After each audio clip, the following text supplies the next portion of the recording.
We're here with Ray Austin. Has knowledge in many areas that we're curious about today. So let's start off a little bit about, I understand you're coaching, helping out with girls softball this year at Brainerd High School.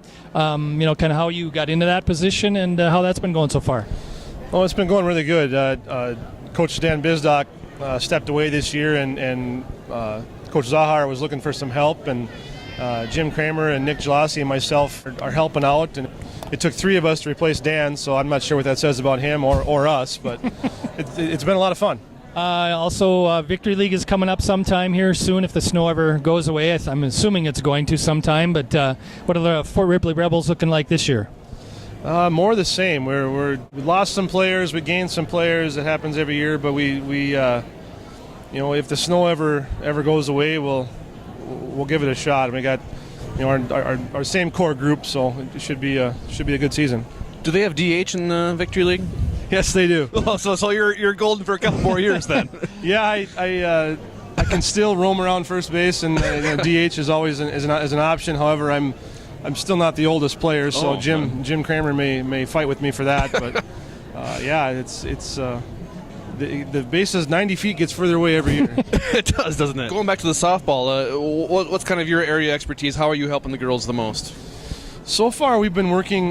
Jim, Nick, and I have been working with the hitters almost exclusively. We spend a lot of time on drills and stations, and then some live hitting, and just bringing a little bit different eye. Softball was very foreign to me, but the swing is the same. And once we cut through the rust of the winter, there's a lot of really good hitters on our team. Well, I probably won't maybe get into specifics of how the team's going to be, but what are your first initial thoughts on what you're seeing from the girls? They're a really hard-working bunch. We're senior strong, which is good. A lot of leadership. I can rattle off names, but they seem to be really a tight group. They're hard workers. There was a number of them that didn't play winter sports. We're in a winter lifting program with 3 days a week, 6 a.m., and they followed through. I know the lifting coordinator at the Y ran it, and nothing but good things to say about the level of work and commitment on that level. Now, like we said, you're a jack of all trades, and I know you're big in college hockey. Tournaments are coming up. What are your expectations for the Gophers and for some other teams? I'm not a Gopher guy, but unfortunately, I think they're going to do well. They're number one seed in Minneapolis. I believe they play tomorrow. I know our Huskies play as well.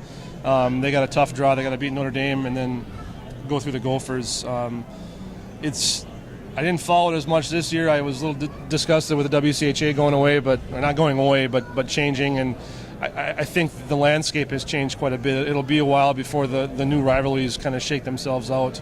There's some good hockey in the NCHC. In the Big Ten, they're a little top heavy, but that'll evolve as well as the TV contracts draw more kids to the schools. And I mean, all in all, it's probably good for college hockey. I know you're not a big basketball guy, but who do you got winning the NCAA? I don't even know who's still playing. That's what I figured. Ray, thanks for all your insight on softball and the upcoming Victory League. And we can follow you on Twitter. What's your handle again? Rebel Ball 22. There you go. Excellent. It's a good one. It's full of good humor and insight and knowledge. So check them out. Thanks for joining us. Thank you.